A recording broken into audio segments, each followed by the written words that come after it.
ಬೇಲೂರು ಪಟ್ಟಣದ ಹೊರವಲಯದಲ್ಲಿರುವ United academy ಆಂಗ್ಲ ಮಾಧ್ಯಮ ಶಾಲೆಯಲ್ಲಿ ಚಿಣ್ಣರ ಕಲಾ ಪ್ರತಿಭೆಯನ್ನ ಅನಾವರಣಗೊಳಿಸುವ ಚಿಣ್ಣರ ನೃತ್ಯಾಮೃತ ಸಾಂಸ್ಕೃತಿಕ ಕಾರ್ಯಕ್ರಮ ಅದ್ದೂರಿಯಾಗಿ ನಡೆಯಿತು. ಇನ್ನು ಕಾರ್ಯಕ್ರಮವನ್ನು ಉದ್ಘಾಟಿಸಿ ಮಾತನಾಡಿದ ಕ್ಷೇತ್ರ ಶಿಕ್ಷಣಾಧಿಕಾರಿಗಳಾದ ಭಾಗ್ಯಮ್ಮ ಅವರು, ಮಕ್ಕಳಲ್ಲಿ ಅಡಗಿರುವ ಆಸಕ್ತಿಯನ್ನ ಪೋಷಕರು ಗುರುತಿಸಿ ಬೆಳೆಸಬೇಕು.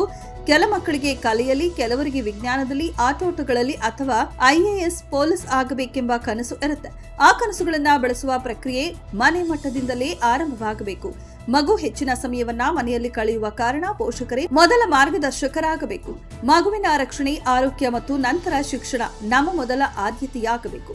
ಮನೆ, ಶಾಲೆ ಹಾಗೂ ಆಡಳಿತ ವ್ಯವಸ್ಥೆ ಎಲ್ಲ ಹಂತಗಳಲ್ಲೂ ಮಗುವಿನ ರಕ್ಷಣೆಯೇ ಪ್ರಮುಖವಾಗಿರಬೇಕು. ಪೋಷಕರು, ಶಿಕ್ಷಕರು, ವಿದ್ಯಾರ್ಥಿಗಳು ತ್ರಿಭುಜದಂತೆ ಒಗ್ಗಟ್ಟಾಗಿ ಕೆಲಸ ಮಾಡಿದರೆ ಮಗುವಿನ ಸರ್ವತೋಮುಖ ಬೆಳವಣಿಗೆಗೆ ಸಾಧ್ಯವಾಗುತ್ತೆ ಎಂದು ಅಭಿಪ್ರಾಯಪಟ್ಟರಲ್ಲದೆ, ಯುನೈಟೆಡ್ ಅಕಾಡೆಮಿ ಕಳೆದ 14 ವರ್ಷಗಳಿಂದ ಎಸ್ಎಸ್ಎಲ್ಸಿ ಪರೀಕ್ಷೆಯಲ್ಲಿ 100% ಫಲಿತಾಂಶ ಸಾಧಿಸಿದ್ದು, ವಿಜ್ಞಾನ, ವಸ್ತು ಪ್ರದರ್ಶನ, ಪ್ರತಿಭಾ ಕಾರಂಜಿ, ಕ್ರೀಡಾ ಚಟುವಟಿಕೆಗಳ ಮೂಲಕ ಮಕ್ಕಳ ಸರ್ವತೋಮುಖ ಬೆಳವಣಿಗೆಗೆ ಪೂರಕ ವಾತಾವರಣ ನಿರ್ಮಿಸಿದೆ ಎಂದು ಪ್ರಶಂಸಿಸಿದರು. ನಂತರ ಮಾತನಾಡಿದ ಸಂಸ್ಥೆಯ ಕಾರ್ಯದರ್ಶಿ ಎಚ್ಎಂ ದಿನೇಶ್ ಅವರು, ನಮ್ಮ ಶಾಲೆಯು ಮಕ್ಕಳನ್ನ ಸುಸಂಸ್ಕೃತ ನಾಗರಿಕರನ್ನಾಗಿ ರೂಪಿಸಲು ಶ್ರಮಿಸುತ್ತಿದೆ. ಇಲ್ಲಿನ ವಿದ್ಯಾರ್ಥಿಗಳು ವಿದ್ಯೆ ಹಾಗೂ ಗುಣದಲ್ಲಿ ಮುಂಚೂಣಿಯಲ್ಲಿದ್ದು, ಅನೇಕ ಹಳೆಯ ವಿದ್ಯಾರ್ಥಿಗಳು ಉನ್ನತ ವ್ಯಾಸಂಗ ಮಾಡಿ ವೈದ್ಯರು, ಇಂಜಿನಿಯರ್ಗಳಾಗಿ ಶಾಲೆಗೆ ಗೌರವ ತಂದಿದ್ದಾರೆ. ಗ್ರಾಮೀಣ ಭಾಗದ ವಿದ್ಯಾರ್ಥಿಗಳಿಗೆ ಅನುಕೂಲವಾಗುವಂತೆ ಪಟ್ಟಣ ಹಾಗೂ ಬಸ್ ಸೌಲಭ್ಯವಿಲ್ಲದ ಹಳ್ಳಿಗಳಿಗೂ ಕೆಎಸ್ಆರ್ಟಿಸಿ ಬಸ್ ವ್ಯವಸ್ಥೆ ಕಲ್ಪಿಸಿದ ಮೊದಲ ಶಾಲೆ ನಮ್ಮದು.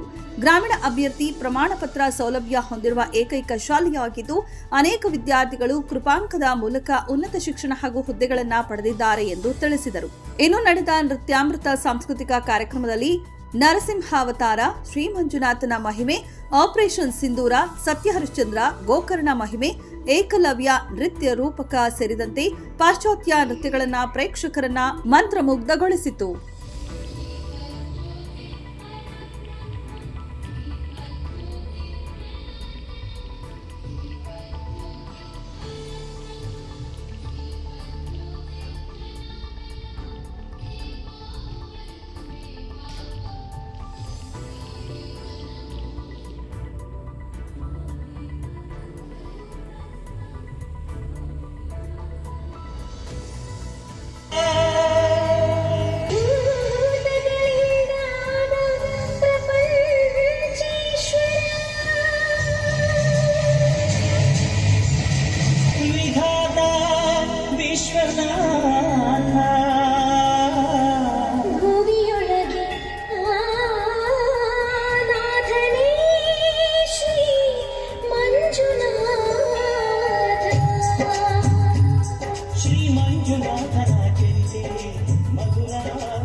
ನಮ್ಮದೇ ಆದಂಥ ಒಂದು ಜವಾಬ್ದಾರಿಯಲ್ಲಿ ನಮ್ಮ ಮಕ್ಕಳನ್ನ ಬೆಳೆಸಬೇಕಾಗುತ್ತೆ.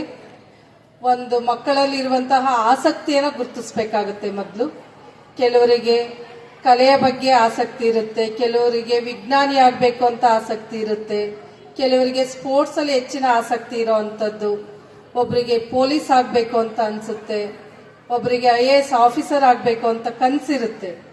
ಆ ಕನಸನ್ನ ಒಂದು ಬೆಳೆಸುವಂತಹ ಒಂದು ಪ್ರಕ್ರಿಯೆ ಮನೆಯಿಂದ ಸ್ಟಾರ್ಟ್ ಆಗಬೇಕು. ಶಾಲೆಯಲ್ಲಿ ಸುಮಾರು ಒಂದು 6-7 ಗಂಟೆ ಸಮಯ ಮಗು ಇಲ್ಲಿ ಸಮಯವನ್ನು ಕಳೆಯುತ್ತೆ. ಹೆಚ್ಚಿನ ಸಮಯ ಮನೆಯಲ್ಲೇ ಇರೋದ್ರಿಂದ ಮಗುವಿನ ಕನಸನ್ನ ನಾವು ನನಸು ಮಾಡುವಂತಹ ರೀತಿಯಲ್ಲಿ ಮಕ್ಕಳಿಗೆ ಮಾರ್ಗದರ್ಶಕರಾಗಬೇಕಾಗುತ್ತೆ ಪೋಷಕರುಗಳು. ಸ್ವಲ್ಪ ಆ ನಿಟ್ಟಿನಲ್ಲಿ ಮತ್ತೆ ಮಗುವಿಗೆ ಸಿಗಬೇಕಾದಂತಹ ರಕ್ಷಣೆ ಮನೆಯಲ್ಲಾಗಿರ್ಬೋದು, ಶಾಲೆಯಲ್ಲಾಗಿರ್ಬೋದು, ಇವೆಲ್ಲ ಆದ್ಯತೆ ಮೇಲೆ ಪ್ರತಿಯೊಬ್ಬರ ಜವಾಬ್ದಾರಿ ಕೂಡ ನಿಂತಿರುತ್ತೆ.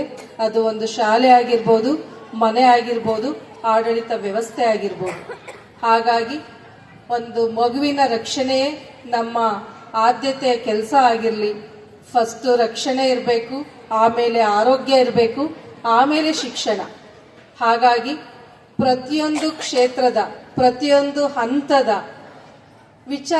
ವಿಚಾರಣೆಗಳಿಗೆ ನಾವೆಲ್ಲರೂ ಕೂಡ ಕಿವಿಗೊಡಬೇಕಾಗತ್ತೆ.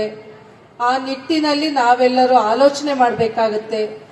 ನಮ್ಮ ಮಕ್ಕಳ ಶ್ರೇಯೋಭಿವೃದ್ಧಿಗೆ ಬೇಕಾಗಿರುವಂತಹ ಕನಸಿಗೆ ಪೂರಕವಾಗಿ ನಾವು ಅಭಿವೃದ್ಧಿಪಡಿಸುವಂತಹ ನಿಟ್ಟಿನಲ್ಲಿ ಆಲೋಚಿಸಿ ನಮ್ಮ ಮಕ್ಕಳಿಗೆ ಬೇಕಾದಂತಹ ಅಗತ್ಯ ಸೌಲಭ್ಯಗಳನ್ನು ನಾವು ಮಾಡಿಕೊಡ್ಬೇಕಾಗುತ್ತೆ. ಅದು ಪೋಷಕರ ಜವಾಬ್ದಾರಿನೂ ಕೂಡ. ಆ ನಿಟ್ಟಿನಲ್ಲಿ ಪ್ರತಿಯೊಂದು ಪೋಷಕರು ತಮ್ಮದೇ ಆದಂತಹ ಜವಾಬ್ದಾರಿಗಳನ್ನ ಮಾಡ್ಕೊಂಡು ಬರ್ತಾ ಇರ್ತೀವಿ. I request Mr. Satvik Shankar.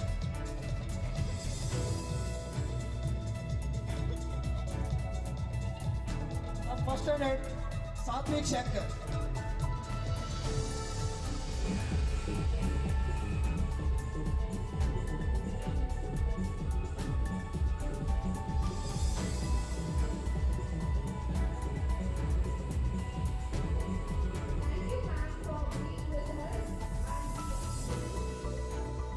ಮೆಂಡು ನ್ಯೂಸ್ ನೆಟ್ವರ್ಕ್ ಸತ್ಯದ ಕನ್ನಡಿ.